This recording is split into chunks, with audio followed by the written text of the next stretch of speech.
اعوذ باللہ من الشیطان الرجیم، بسم اللہ الرحمن الرحیم۔ شروع اللہ کے بابرکت نام سے جو بڑا مہربان اور نہایت رحم والا ہے۔ السلام علیکم ناظرین، بری عباس رضوی اپنے تمام ناظرین کو اپنے اس پروگرام صبح ہدایت میں خوش آمدید کہتی ہے۔ امید ہے جہاں بھی ہوں گے اللہ کے فضل و کرم سے ساتھ خیریت سے ہوں گے۔ بسم اللہ الرحمن الرحیم۔ السلام علیکم ناظرین، میں ہوں سمبیر سید صبح ہدایت سے آپ کی خدمت میں نیک تمناؤں کے ساتھ اور دعا گوہوں کہ مولا آپ کو سلامت رکھے نیک امانوں کے ساتھ۔ جی ناظرین، سب سے پہلے تو بتاتی چلوں کہ فاروق بھائی نے جیسا کل بتا بھی دیا تھا کہ وہ اپنی کسی ذاتی مصروفیات کی وجہ سے نہیں آ سکے، تو یہ پروگرام میں لے کے حاضر رہی ہوں آپ کے ساتھ۔ پروگرام کا فارمیٹ ناظرین بالکل وہی ہوگا جیسا ہوتا ہے سنہری بات، ثواب کمائیے سیگمنٹ، چھوٹا عمل، فائدے کی بات، ریسیپی۔ آج جمعہ ہے، سب سے پہلے تو جمعے کی مبارکباد پیش کرتی چلوں آپ سب کو، اور پروگرام کا آغاز کرتے ہیں سنہری بات سے۔ دعا سے ہو چکا ہے لیکن یہاں پہ سنہری بات سے کرتے ہیں، اور بڑھتی ہوں سسٹر سمرین کی طرف، پیش کریں گی وہ سنہری بات۔ جی ناظرین، آج میں سب سے پہلے آپ کو یہ بتانا چاہوں گی، چند چیزیں ایسے ہوتی ہیں کہ آپ دیکھ رہے ہیں آج کل کے زمانے میں جو گھر میں ہیں جو برکتیں ہیں وہ ختم ہو چکی ہیں، اور ہر گھر میں ایک پریشانی کا ایک عالم ہے، چاہے ان کو اگر وہ روزی کی طرف سے کوئی پریشان ہے، کوئی اپنی اولاد کی وجہ سے پریشان ہے، اور کوئی کسی اور وجہ کوئی رشتہ داریوں میں نااتفاقی ہو گئی اس کی وجہ سے پریشان ہے، مطلب گھر میں کسی نہ کسی شکل میں لوگوں میں پریشانی ہو گئی ہے۔ تو لہٰذا ہم اس کی وجہ ایک مین یہ ہے کہ ہم اپنے دین سے کافی حد تک دور ہوتے چلے جا رہے ہیں، اور دوسرے جو ہم رسم و رواج کو اپنا رہے ہیں۔ یہی وجہ ہے کہ پھر جب ہم دین سے دور ہوتے ہیں تو ہمارے گھر کی برکتیں ختم ہو جاتی ہیں، اور جب برکتیں ختم ہوتی ہیں تو وہ اس کی وجہ یہ ہوتی ہے کہ وہاں فرشتے آنا چھوڑ دیتے ہیں۔ تو لہٰذا ہمیں اپنے اس گھر میں جو برکتیں اپنے جو کرنا ہے، اور ذہن کو پرسکون اور اپنی زندگی کو بہت آرام اور عشق اگر دنیا میں گزارنا ہے تو دین سے کبھی ہم غافل نہ ہوں، کیونکہ اگر دین اور دنیا لے کے دونوں ساتھ چلیں گے تو یقیناً ہماری زندگی میں سکون بھی ہوگا، امن بھی ہوگا، اور ہماری جو زندگی ہے وہ بہت پرسکون طریقے سے آخرت کی طرف رواں دواں ہو جائے گی۔ تو لہٰذا کچھ چیزیں ایسے میں آپ کو بتانا چاہوں گی کہ جو اگر ہم اس کو اپنی زندگی میں پابندی سے اپنا لیں اور تو یقیناً ہماری زندگی دنیا میں رہ کر بھی بہت اچھی ہو جائے گی، اور آخرت میں تو اس کا اجر ہمیں ملنا ہی ہوتا ہے۔ تو لہٰذا جو کچھ چیزیں میں آپ کو بتا رہی ہوں کہ ایک سب سے پہلے جو ہم نے پابندی سے اپنے گھر میں نماز قائم کرنی ہے۔ لیکن نماز ایسی چیز ہے وہ سب سے پہلے ہمیں جو ہمارے اسلام نے ہمیں جو ہدایت کی تھی جب مذہب آیا، تو نماز کی سب سے پہلے ترغیب کی گئی تھی کہ اللہ کے آگے سجدہ کرو۔ تو لہٰذا نماز ایسی چیز ہے کہ اسے اپنے گھر میں اور اس کی بہت سے فوائد ہیں۔ نماز صرف پروردگار کو ایک عبادت کرنے کے ساتھ ساتھ دیکھیں پروردگار کا کوئی بھی عبادت، کوئی بھی ایسا کام جو ہمیں حکم دیا وہ کسی بھی ایسا نہیں ہے کہ کسی اس سے مطلب کسی فائدے سے وہ خالی ہو،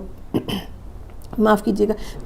اس کے ساتھ ہی نماز یہ جو ہے وہ ایک طرح سے دنیاوی فائدے کے ساتھ ساتھ پروردگار کی پسندیدہ چیز بھی ہے اور ہمارے آخرت کا سامان بھی ہے۔ اور جب ہم نماز پابندی سے اپنے گھر میں پڑھتے ہیں، پروردگار کا شکر ادا کرتے ہیں، تو ہمارے جو گھر کے فرد ہیں، جو ہمارے بچے ہیں، تو ان اولادیں ہیں، تو وہ یہ چیزیں دیکھتی ہیں کہ گھر کا ماحول، اور یہ چیزیں جب دیکھتی ہیں تو یقیناً ان پہ بھی ان چیزوں کا اثر ہوتا ہے۔ تو لہٰذا پابندی سے اپنے گھر میں نماز کو قائم کیجیے، اور ایک یہ بہترین ذریعہ ہے، پر اس کے اتنے فوائد ہیں کہ یہ اگر ہم ایک صرف نماز کے فوائد لے کے بیٹھے تو یقین جانیے کہ یہ بہت زیادہ ہے کہ یہ پورا پروگرام اسی میں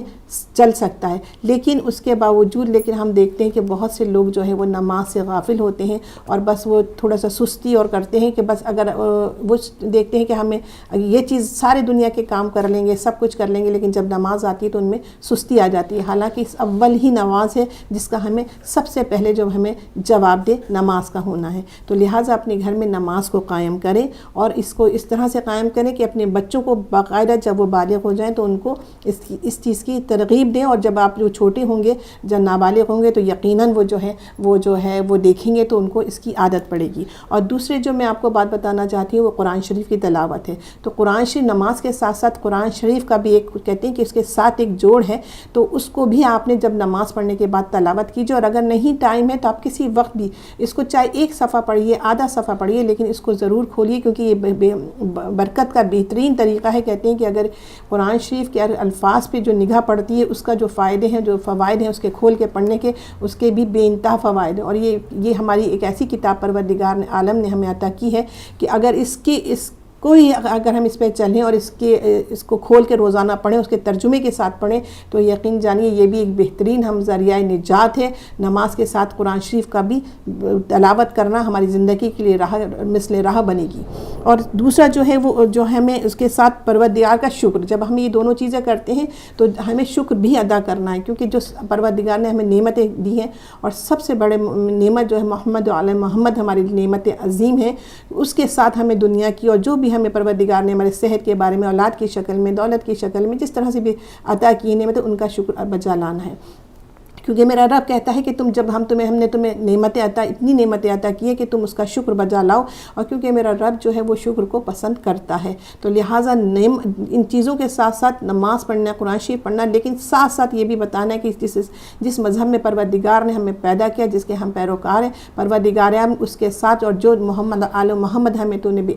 عظیم نعمتیں عطا کی ہیں، اس کا بھی شکر ادا ہمیں کرنا ہے۔ اور یہ بہترین یہ چیزیں ہیں، یہ گھر میں برکت لانے کے لیے، اور اس کے ساتھ ہے اب یہ ہماری، کیونکہ پروردگار کے ساتھ عبادت اور شکر کے ساتھ تھا، لیکن کچھ چیزیں ایسی ہیں وہ بھی جو برکت لاتی ہیں، وہ ہیں مجبور کی مدد کرنا۔ لیکن کہتے ہیں نا کہ میرے پروردگار نے عالم نے کہا ہے کہ تم دونوں مومن ایک دوسرے کے بھائی ہوں، اور ایسا بھائی جو مجبور ہو اور آپ طاقت رکھتے ہوں ان کو مدد کرنے کی، تو یقیناً آپ کا فرض بنتا ہے یہ کہ آپ اس اپنے مومن بھائی کی، مجبور بھائی کی مدد کیجئے، چاہے وہ آپ اپنے رشتہ داروں میں نظر ڈالیے کہ کون مجبور اور پریشان ہے، اور اگر وہ منہ سے نہیں کہہ رہا تو خود ہم پر یہ فرض ہے کہ ہم جائیں اور اس کی مدد کریں، اور اس مجبور کی مدد کریں، لیکن اس طرح سے مدد نہ کریں کہ اس کے آنکھوں میں آپ شرمندگی دیکھیں، آپ اس طرح سے مدد کریں کہ اسے محسوس نہ ہو کہ آپ نے اس کی مدد کی ہے۔ تو یہ ایک ذریعہ ہے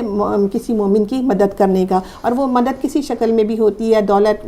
آپ کے پاس پیسہ ہے، پیسوں سے آپ اس کے گھر کے وہ حالات کو، کسی کی تعلیم حاصل کروانا چاہتے ہیں تو آپ اس کو علم حاصل کروا دیں تاکہ اس کی زندگی سنور جائے، تو یہ ساری ایسی طریقے ہیں جس سے آپ کسی مجبور کی مدد کر سکتے ہیں۔ اس کے ساتھ ہم ان سارے کاموں کے ساتھ ساتھ سب کچھ کرتے ہیں کیونکہ انسان بھی ہیں، اور انسان ہونے کے ناطے ہم جو ہے گناہ کرتے ہیں، دانشتہ نادانشتہ ہم کہتے ہیں کہ ہم سے گناہ ہو جاتے ہیں، نہ چاہتے ہوئے بھی ہو جاتے ہیں، تو لہٰذا ہمیں اپنی گناہوں کا جو ہے معافی ہر لمحے ہمیں جو ہے وہ استغفار کرنا چاہیے، کیونکہ ایک پروردگار کہتا ہے کہ اس نے توبہ کے دروازے کھول رکھے ہیں، اور وہ فرماتا ہے کہ تو مجھ سے توبہ کر، بے شک میں تیرے توبہ کو سننے والا ہوں۔ تو جب اتنا میرا رحیم و کریم میرا رب ہے، خود ہم سے کہہ رہا ہے کہ اگر تیرے گناہ تجھ سے ہو گئے اور سچے دل سے، صدقے دل سے، تو نیت کے ساتھ اگر تو مجھ سے توبہ کرے گا تو یقیناً میں تجھے بخش دوں گا۔ تو اتنا رحیم کریم میرا رب ہے کہ وہ کہہ رہا ہے کہ میں تجھے معاف کر دوں گا، تو لہٰذا ہمارے جو اس میں اعمالوں کے ساتھ ساتھ جو ہیں وہ توبہ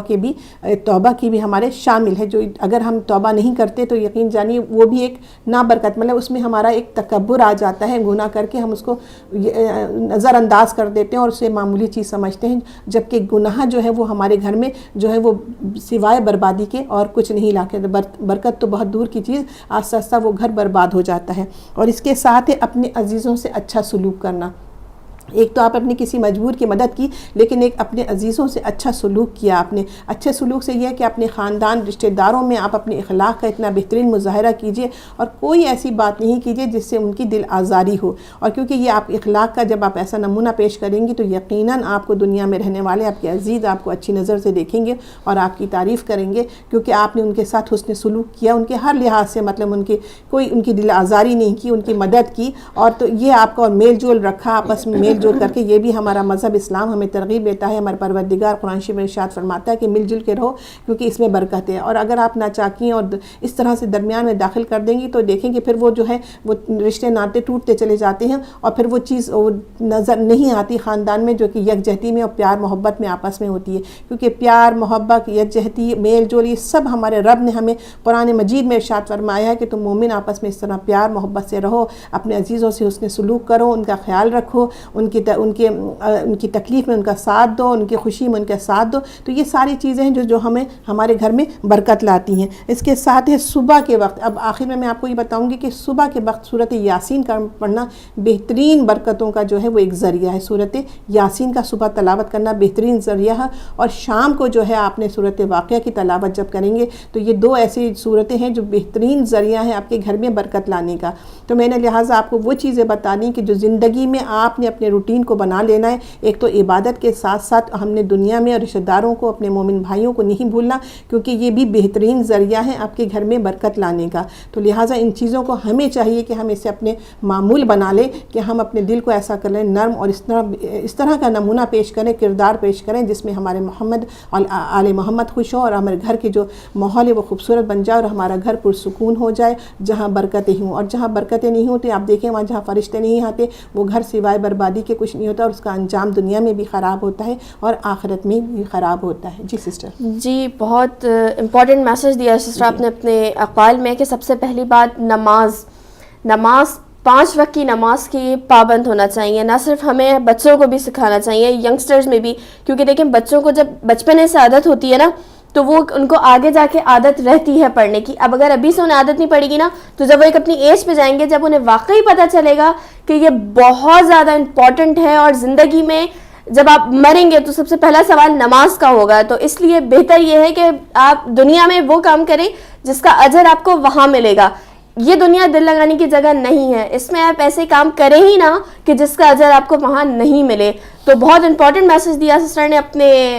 سنہری بات میں, کہ 5 وقت کی نماز کے پابند ہونا چاہیے. دوسری بات یہ حقوق العباد, اپنا میل جول جو ہے وہ اپنے ساتھیوں سے, دوستوں سے, رشتہ داروں سے اچھا رکھنا چاہیے. مومن کی نشانی یہی ہے کہ جب آپ کسی سے ملیں تو آپ کے چہرے سے ظاہر ہو جائے کہ یہ مومن بندہ ہے, اور وہ کس طرح ظاہر ہوگا, آپ کے اخلاق سے. تو یہ جو چند چیزیں ہیں. اور دوسری بات جو سسٹر نے بتائی سورہ یاسین اور سورہ واقعہ کی, سورہ یاسین فجر کے وقت اور سورہ واقعہ کہا جاتا ہے 3 دفعہ اگر آپ نماز مغرب کے بعد, مغرب عشاء کی نماز آپ 7 پڑھتے ہیں ٹھیک ہے, لیکن نماز مغرب جب پڑھیں, فارغ ہو نماز مغرب سے, اس کے بعد آپ 3 مرتبہ سورہ واقعہ کی تلاوت کریں. اس سے آپ کے گھر میں روزی اور برکت ہوگی, روزی میں برکت ہوگی. اور روزی میں برکت کے لیے ناظرین سب سے پہلی بات کہ آپ کا جو گھر کا رزق ہے وہ ضائع نہ ہو. اتنا بنائیں جتنا پتہ ہے آپ کو کہ ہاں بھائی میں اتنا بناؤں گا تو یہ ختم ہو جائے گی, اتنا ہی بنانا ہے, ضائع نہ ہونے پائے, ایک اتنا سا دانہ بھی ضائع نہ ہو. تو یہ تھا امپورٹنٹ میسج. بڑھتے ہیں اپنے اگلے سیگمنٹ کی طرف. اگلا سیگمنٹ ہے ثواب کمائیے سیگمنٹ. سب سے پہلے اوقات نماز ہے. نماز کے ٹائمنگز بتا دوں, لندن میں آج ظہر کا وقت ہے 1:02 پر, مغرب کا وقت ہے 8:09 پر, اور کل فجر کا وقت ہوگا 4:32 پر. بڑھتے ہیں ناظرین ثواب کمائیے سیگمنٹ میں اگلے حصے کی طرف, وہ ہے نعت سنتے ہیں اور اس کے بعد پھر واپس آتے ہیں.